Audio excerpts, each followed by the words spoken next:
Welcome back. मैं doctor Mukhopadhyay, sports injuries and arthroscopy specialist with Saksham orthopaedics Gurgaon. हम बात कर रहे थे मेनिस्कस इंजरीज के बारे में। जब मेनिस्कस आपका इंजर्ड होता है, टॉर्न होता है, आपका सबसे कॉमन जो सिम्टम है वो है नी पेन। आपको एक डिफ्यूज नी पेन या फिर एक पॉइंटेड शार्प नी पेन हो सकता है। डिपेंड करता है कि आपका टियर कितना बड़ा है। Often on, specially on days जब आपका नी ज्यादा लोड हुआ है, आप ज्यादा देर खड़े हुए हैं, चले हैं, रनिंग करी है, नी में स्वेलिंग भी आ सकती है और नी बेंडिंग में भी आपको प्रॉब्लम हो सकती है। जब आपका टियर बड़ा हो जाएगा, ऐसा साइज हो जाएगा जो नी के अंदर फंस रहा होगा, बकेट हैंडल हो रहा होगा, वैसे सिनेरियो में आपको लॉक्ड नी के सिम्टम्स हो सकते हैं। आप नी को फुल्ली स्ट्रेटन नहीं कर पाएंगे, बेंड नहीं कर पाएंगे।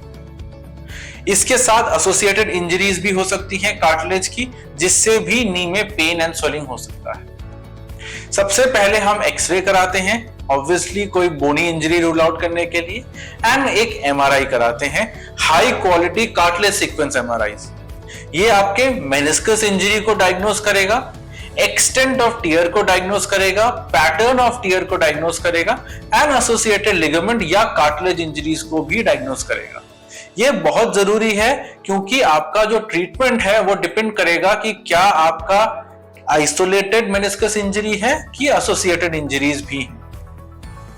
Depending upon the type, nature and size of injury और टियर ऑफ द मेनिस्कस, आपका ट्रीटमेंट प्लान आपके साथ डिस्कस किया जाएगा।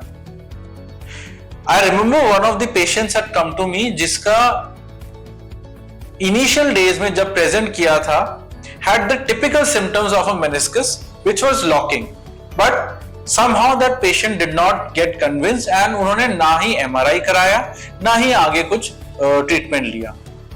6 महीने बाद I remember he came back to me with a severe locking episode। 2 दिन से वो अपना नी स्ट्रेट नहीं कर पा रहे थे and severe pain हो रहा था after a sudden twisting। Then he agreed to get the MRI done। When we got the MRI done, not only the meniscus was actually stuck into the joint, lock हो चुका था, but अपने साथ एक cartilage का chunk भी chip off करके चला गया था। बहुत जरूरी है कि हम इस कार्टिलेज इंजरी को प्रिवेंट करें। अगर यही मेनिस्कस उनका हम फर्स्ट अटेम्प्ट में रिपेयर कर चुके होते तो शायद उनका कार्टिलेज बच जाता। कार्टिलेज एक बहुत इंपॉर्टेंट स्ट्रक्चर है जॉइंट में एंड हर हाल में इसको बचाने की कोशिश करनी चाहिए। हमारे सीरीज के साथ जुड़े रहिए। नेक्स्ट एपिसोड में बात करेंगे कि ट्रीटमेंट कैसे करते हैं हम मेनिस्कस टियर्स का।